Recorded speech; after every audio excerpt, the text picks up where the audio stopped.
Hello students, I Rakesh Chauhan welcome you all in the e-learning classes of EJEX initiated by Suraj Group of Schools. Today in this video we are going to discuss about AC circuit consisting inductance only, or the AC circuit containing L only. You can recall from our last video that we have discussed about the very basic circuit consists of resistance only, and in that circuit the current and voltage were in phase. So let us have a look that how the current and voltage will be in the circuit which consists of only inductance. Okay, so this is the circuit I have drawn. This is inductance, and this inductance or L is connected to the AC circuit or the source of AC. So what we are going to do, we will derive the expression of current flowing through this inductance, and thereafter we will compare the current with the AC voltage. Okay, so current की expression find out करने के लिए हम इस loop में KVL apply करेंगे, जैसा कि हमने जो बेसिक सर्किट था उसमें भी किया था. सो यहाँ पे KVL अप्लाई करें तो अकॉर्डिंग टू KVL और applying KVL in this close loop क्या लिखा जा सकता है? Applying KVL in the loop, this is the voltage VT which must be equals to the voltage across the inductance, and you know that the voltage across inductance is L di upon dt, which we have derived in our last lecture, or we can say last chapter, that was electromagnetic induction. So this voltage must be equals to L di upon dt, which is thus induced EMF, or we can say this is the back EMF. Okay, so we can put the value of VT is V naught sine omega t, the instantaneous value of AC, and this is equals to L di upon dt. And here in place of current, this is instantaneous current IT, so I can write down dit upon dt. Okay, now we want to derive the expression for current. So this can be written as this L can be written V naught upon L sine omega t equals to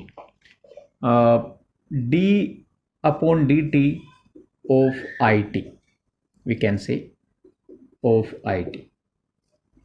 So from here this can be written as dit equals to V naught upon L sine omega t dt. Now integrating both sides, because we want to find the expression of IT, so we must integrate. Integrating both sides, what can be written?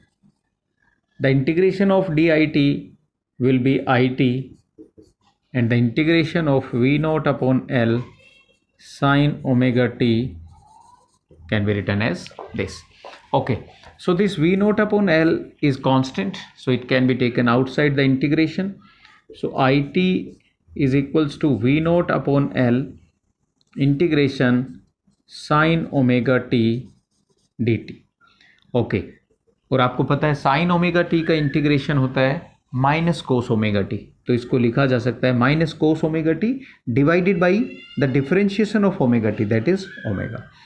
So V naught upon L minus cos omega t divided by omega, this will be the integration of sine omega t. Okay, now if I put this omega with this L, so it will become IT is equals to V naught upon omega L and minus cos omega t. Okay, so in place of omega L I am putting here XL. We will discuss it later. V naught upon XL,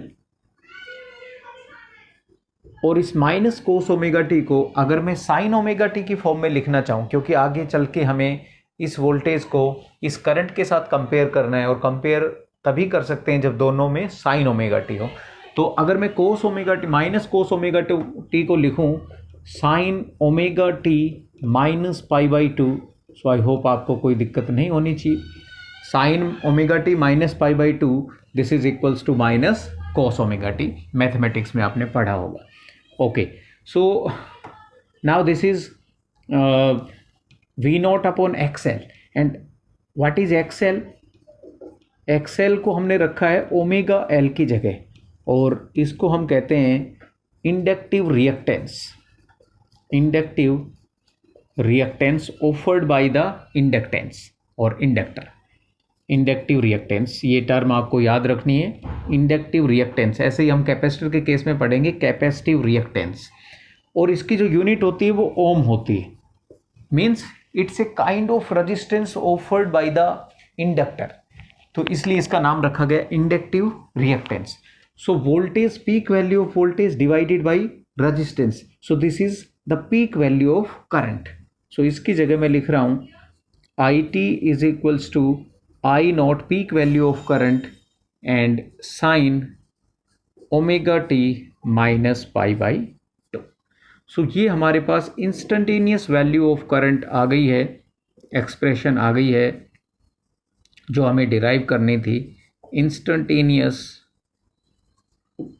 current flowing through the circuit containing L only.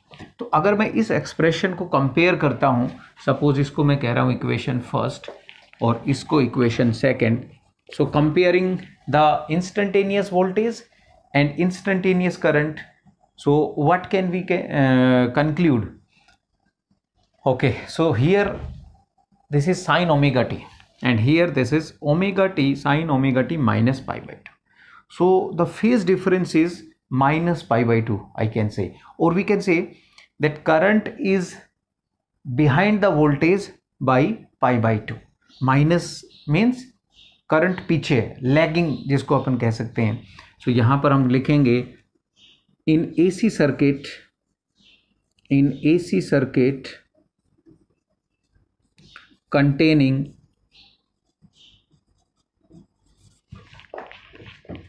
L only, the current is lagging behind, ये term आपको याद रखनी है, leading ahead lagging behind, इनको हम बार बार use करेंगे। Is lagging behind the voltage by 90 degree और पाई by 2 radian. सो ये कई बार क्वेश्चन एग्जाम में आया हुआ है। Prove that the AC circuit containing inductance only or L only, the current is lagging behind the voltage by exactly 90 degree और pi by 2 radian.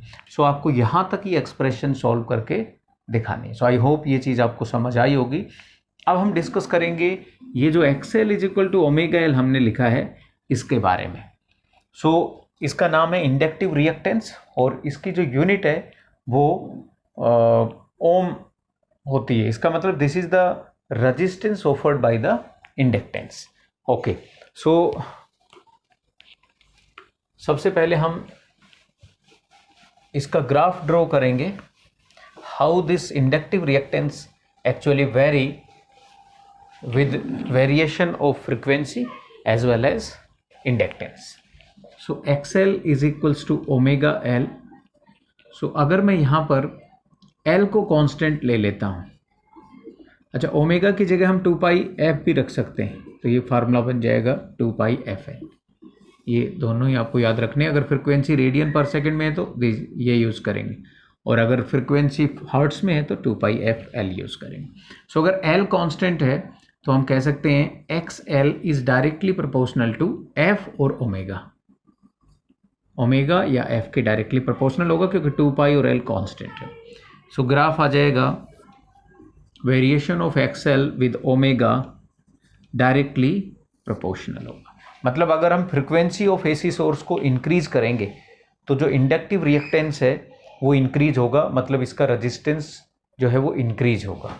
Okay, बात कर लेते हैं दूसरे केस की। ये पहला केस था, दूसरा केस है कि अगर ओमेगा कांस्टेंट हो, ओमेगा क्या हो, कांस्टेंट हो, लेकिन एल चेंज हो रहा हो, तो उस केस में हम कहेंगे X L is directly proportional to L, because omega constant, F constant, L को बढ़ाने पे एक्स एल की वैल्यू बढ़ेगी। सो जो ग्राफ आएगा वो बिल्कुल ऐसा ही आएगा, बट यहाँ पे हम लिखेंगे एक्स एल और यहाँ पे लिखेंगे इंडक्टेंस एल, और this will also be the straight line.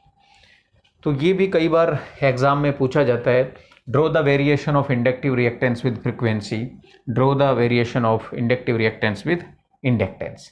तो आप इस तरीके से ये ग्राफ बना के दिखा सकते हैं। Okay, now we are going to draw the wave form of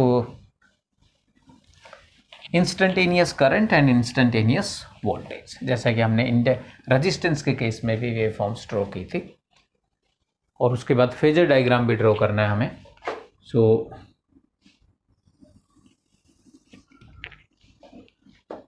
instantaneous voltage की अगर मैं बात करूं, this will be the wave form of instantaneous voltage. ये हम पहले भी डिस्कस कर चुके हैं। ओके, अगर मैं इंस्टेंटेनियस करंट की बात करूं तो देखिए वोल्टेज की एक्सप्रेशन है हमारे पास V इज इक्वल्स टू और VT is equals to V naught sine omega t, और करंट की एक्सप्रेशन है हमारे पास IT is equals to I naught sine omega T minus pi by 2। ये एक्सप्रेशन हमारे पास करंट की है, मतलब करंट 90 डिग्री पीछे है वोल्टेज से, या वोल्टेज 90 डिग्री आगे है करंट से। तो इसका मतलब दोनों की जो वैल्यू है वो ऐसा नहीं है कि दोनों की एक साथ मैक्सिमम होगी या एक साथ मिनिमम होगी, जैसा कि रेजिस्टेंस के केस में था। इनके बीच में पाई बाई 2 का डिफरेंस रहेगा। तो एक बार चेक कर लेते हैं। अगर मैं टाइम को t इज इक्वल टू 0 यहाँ से शुरू मानता हूँ, t इज इक्वल टू 0 पे वोल्टेज की वैल्यू 0, इंस्टेंटेनियस वोल्टेज की वैल्यू 0। एक बार t की वैल्यू यहाँ पे 0 रखो तो यह आ जाएगा sine minus pi by 2, sine minus pi by 2 मतलब -1, so minus I naught. So I t की वैल्यू आ जाएगी minus I naught, that is maximum. तो माइनस आई नॉट को अगर मैं यहाँ पे रिप्रेजेंट करूँ, so this will be the value of minus I naught. Okay, so current maximum है बट नेगेटिव। अब बात कर लेते हैं t इज इक्वल टू, और ओमेगा टी अगर मैं यहाँ पर ले लेता हूँ, this is suppose omega T. So अगर ओमेगा टी की वैल्यू यहाँ पे हो जाती है पाई बाई 2, ओमेगा टी अगर पाई बाई 2 है तो उस केस में sine pi by 2 maximum, that is V t is equal to V naught हो जाएगा, मतलब मैक्सिमम वैल्यू हो जाएगी ये वोल्टेज की, तो ये आ जाएगा वी नॉट। बट अगर ओमेगा टी की जगह पाई बाई 2 रखेंगे तो pi by 2 minus pi by 2 0, sine 0 की वैल्यू 0, मतलब करंट की वैल्यू 0 हो जाएगी यहाँ पे। ओके, उसके बाद अगर मैं ओमेगा टी की वैल्यू ले लेता हूँ पाई, पाई बाई 2 के बाद पाई। सो यहाँ पे अगर आपसे कहा जाए कि वोल्टेज की वैल्यू, तो आप कहेंगे V naught sine pi, sine pi की वैल्यू 0 मतलब वोल्टेज 0 हो रही है, और करंट की value pi minus pi by 2 that is pi sine pi by 2, sign pi by 2 1, मतलब करंट की value I not maximum value. तो करंट की वैल्यू मैक्सिमम हो जाएगी यहाँ पे। ओके, इसी तरीके से अगर आप आगे भी देखेंगे तो अगर मैं इसको लेता हूँ 3 pi by 2, this is suppose 3 pi by 2, और ये होगा पाई, एक कंप्लीट साइकिल की 2 पाई, सॉरी एक कंप्लीट साइकिल की बात करें from 0 to 2 pi, omega t को वेरी कर रहे हैं। तो 3 पाई बाई 2 जैसे ही रखेंगे, sine 3 pi by 2 -1 that is minus V naught, V t is equal to minus V naught, तो इसलिए ये नेगेटिव में पीक वैल्यू हो जाएगी वोल्टेज की, minus V naught we can represent here. Okay, उसके बाद अगर इसी पर इसकी वैल्यू देखें करंट की, तो 3 pi by 2 minus pi by 2 that is pi, और साइन पाई की वैल्यू होती है 0, तो यहाँ पे 0 आ जाएगा। और इसी तरीके से 2 पाई अगर मैं यहाँ रखूँ तो 2 पाई की वैल्यू 0, साइन 2 पाई 0, मतलब वोल्टेज फिर से 0 हो गया। और यहाँ 2 pi minus pi by 2 that is sine 3 pi by 2 -1 that is minus I not, तो वापस से करंट की जो वैल्यू है वो माइनस आई नॉट हो जाएगी। तो अगर मैं इन सभी पॉइंट्स को इस तरीके से ज्वाइन करूं ताकि एक साइन वेव को रिप्रेजेंट करें। तो जो साइन वेव आएगी वो कुछ इस तरह की आ जाएगी।